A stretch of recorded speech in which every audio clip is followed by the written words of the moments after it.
Due to the high stakes and affluent sponsors, Formula One is considered a gentleman's sport.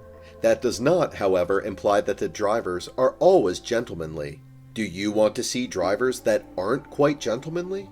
From ramming your fellow driver's car into a wall in front of onlookers to a 3-time world champion's spectacular kung fu kick, the top 5 most unsportsmanlike Formula One driver moments have been compiled. You won't believe what this driver attempted a year after a collision caused by a colleague. Watch this video to the end if you want to learn more about unsportsmanlike F1 drivers. It should come as no surprise that number 5 is on the list. If you're a fan of Formula One, you've probably heard of the SUZUKA crashes, mainly between Senna and Prost. Few racing rivalries have been more heated than that between Ayrton Senna and Alain Prost, and while rivalries are generally beneficial to a sport, they can sometimes go out of hand. When they occur inside a team, the potential for competition to drive development is immense, but the downside may be just as significant if the rivalry spills over. McLaren reaped the rewards of having these two superstars on their team in 1988, winning 15 of the 16 races that year. Prost finished the season with the most points, but Senna won the championship because of a peculiar regulation that only included their best 11 finishes. Formula One's most dramatic events occurred at the 1989 Japanese Grand Prix, when championship contenders and teammates Alain Prost and Ayrton Senna collided. Senna and Prost, two of Formula One's finest talents, were ready to compete on the fast and punishing track for the world title. McLaren kept the rivalry under control despite a few minor skirmishes during the year. However, in 1989, the rivalry between the two reached a head. Senna needed to win the season's last race at SUZUKA to keep his championship hopes alive. Still, the two rivals clashed after Senna tried an overtaking maneuver and Prost slammed the door shut, forcing the cars to interlock wheels and causing damage to Senna's vehicle. Prost won the championship before leaving the squad.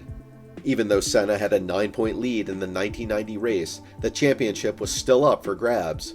However, that was a lead that 2 solid finishes for Prost might theoretically overturn. Nonetheless, it resulted in an episode that sparked even greater animosity between the two adversaries. The following year, Senna repaid the favor by purposely hitting the now Ferrari driver to win the 1990 title, but the image of the two, trapped in their McLarens, will live long in the memory. Number 4 was another incident in which two drivers had significant problems due to a collision.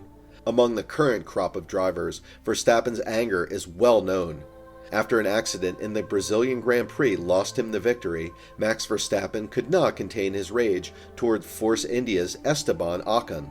The Red Bull driver had been in great form recently, winning in Mexico, but they clashed as Ocon sought to unlap himself and Verstappen lost the lead to world champion Lewis Hamilton.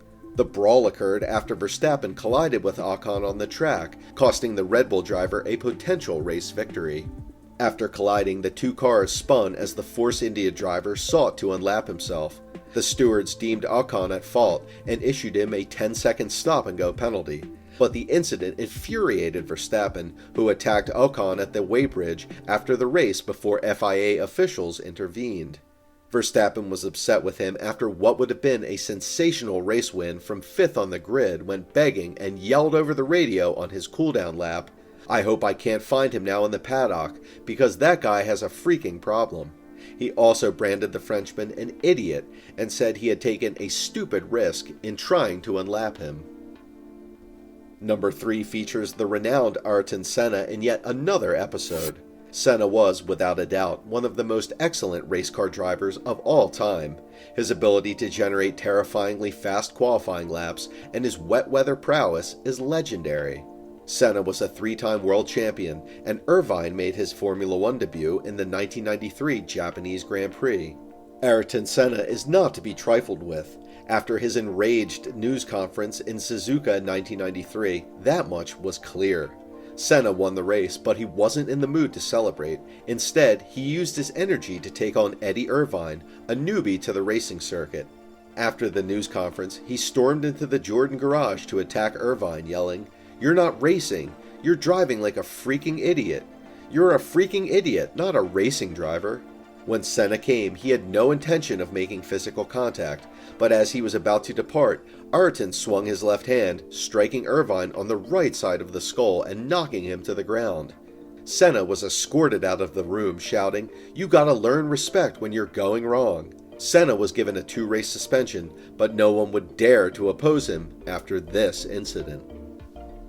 Many consider Michael Schumacher the most fantastic Formula One driver of all time. However, as talented as Schumacher is, he also has a dark side. His will to win is renowned, and he has been known to cross the line when pushed into a corner.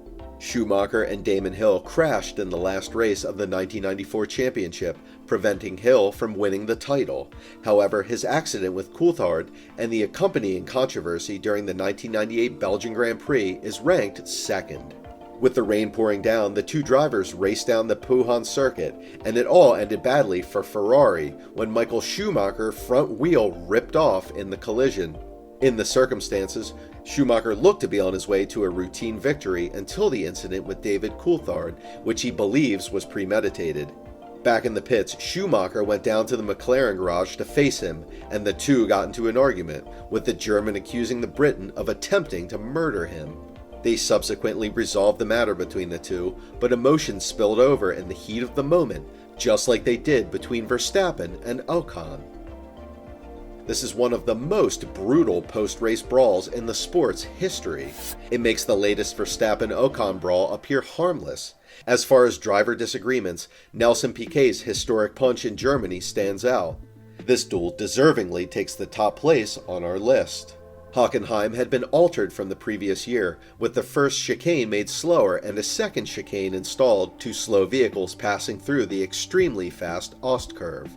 Thanks to Hockenheim's lengthy straights, the turbocharged cars were immensely dominating in qualifying.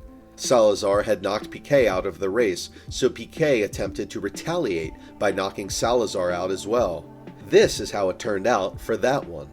Eliseo Salazar was engaged in a violent altercation with Nelson Piquet during the German Grand Prix in Hockenheim on August 8, 1982. Piquet was in the lead and had passed Salazar's backmarker. On the other hand, Salazar failed to slow down as he followed Piquet and collided with him, knocking both of them out of the race. Piquet, enraged, rushed out of his car and charged at the Chilean, shoving and kicking him. After being hit from behind, the Brazilian was left fuming, and with both drivers out of the car, Piquet got into a frenzy before officials could separate them. Piquet's BMW engine had technical difficulties and would have blown up even if he and Salazar hadn't crashed. Murray Walker, who was no longer commenting on the race, said, "And take it," when Piquet expressed his rage. René Arnoux went on to win, giving him his 10th podium finish of the season. Which driver moment do you think is the most unsportsmanlike? Leave your answers in the comments. Do you love Formula One and would love to watch more exciting videos like this? Then make sure to subscribe to our channel and leave this video a like if you enjoyed it.